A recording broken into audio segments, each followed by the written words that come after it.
అరే మిత్రమా, ఇలాంటి ఆరోగ్య వార్తలు మీరు ఎప్పటికప్పుడు తెలుసుకోవాలనుకుంటే మన ఈ ఛానల్ని సబ్స్క్రైబ్ చేసుకుని బెల్ ఐకాన్ని గట్టిగా కొట్టే. బురదలో నడుస్తున్నారా? మీరు డేంజర్లో ఉన్నట్లే. వర్షాకాలం అందంగా ఉంటుంది, చినుకులు, చల్లని గాలి, పచ్చదనం. కాని ఆ అందంతో పాటు బురద కూడా వస్తుంది. మట్టి రోడ్లు, గుండ్లు, నీరు నిండిన గొయ్యిలు, ఇవన్నీ బురదగా మారి మన పాదాలను, బట్టలను, ఆరోగ్యాన్ని బెదిరిస్తాయి. బురదలో నడవడం వల్ల శరీరంలోకి బ్యాక్టీరియా, పరాన్నజీవులు ప్రవేశించి తీవ్రమైన ఇన్ఫెక్షన్లు వచ్చే ప్రమాదం ఉంది. ఇవి క్యాన్సర్ కంటే కూడా త్వరగా ప్రాణాంతకంగా మారవచ్చు. బురదలో నడవడం వల్ల వచ్చే ప్రధాన ఆరోగ్య సమస్యలు: 1. Leptospirosis, leptospirosis. బురదలో ఉండే లెప్టోస్పైరా బ్యాక్టీరియా చర్మంపై గాయాలు, కోతల ద్వారా శరీరంలోకి ప్రవేశిస్తుంది. లక్షణాలు: హఠాత్తుగా జ్వరం, తలనొప్పి, కండరాల నొప్పి, కళ్ల ఎరుపు, వాంతులు, జాండీస్, పసుపు రంగు. తీవ్రమైతే కిడ్నీ, లివర్ ఫెయిల్యూర్, రక్తస్రావం వచ్చి ప్రాణాంతకం కావచ్చు. వర్షాకాలంలో ఇది చాలా సాధారణం, దీన్ని వర్షపు జ్వరం అని కూడా పిలుస్తారు. 2. చర్మ ఇన్ఫెక్షన్లు, స్ట్రెప్ ఇన్ఫెక్షన్లు. బురదలోని స్టెఫిలోకాకస్, స్ట్రెప్టోకాకస్ బ్యాక్టీరియా చర్మంలోకి ప్రవేశిస్తాయి.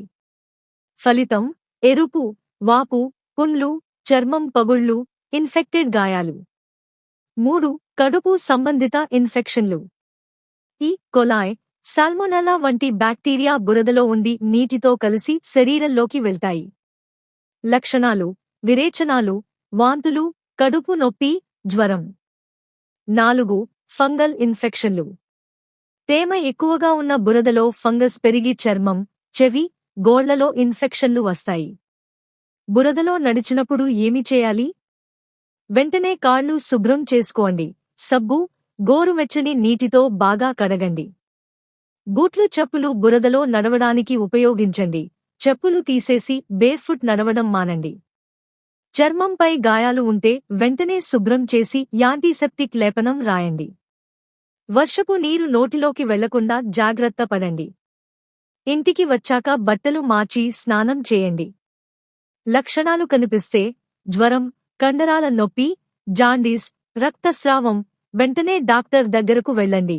లెప్టోస్పైరోసిస్ అనుమానం వస్తే యాంటీబయాటిక్స్ త్వరగా అవసరం. వర్షాకాలంలో బురద అనివార్యం కావచ్చు, కానీ ఆరోగ్యం మన చేతుల్లోనే ఉంది. సరైన జాగ్రత్తలు తీసుకుంటే ఇన్ఫెక్షన్ల నుంచి దూరంగా ఉండవచ్చు. గమనిక: ఈ సమాచారం సాధారణ అవగాహన కోసం మాత్రమే. బురదలో నడిచిన తర్వాత జ్వరం, కండరాల నొప్పి, జాండీస్, రక్తస్రావం వంటి లక్షణాలు కనిపిస్తే స్వయం చికిత్స చేయకుండా వెంటనే డాక్టర్ దగ్గరకు వెళ్ళండి.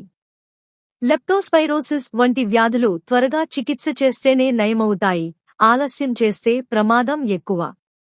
మీకు వర్షాకాలంలో ఇంకా ఏదైనా ఆరోగ్య జాగ్రత్తలు లేదా ఇన్ఫెక్షన్ నివారణ చిట్కాలు కావాలంటే చెప్పండి.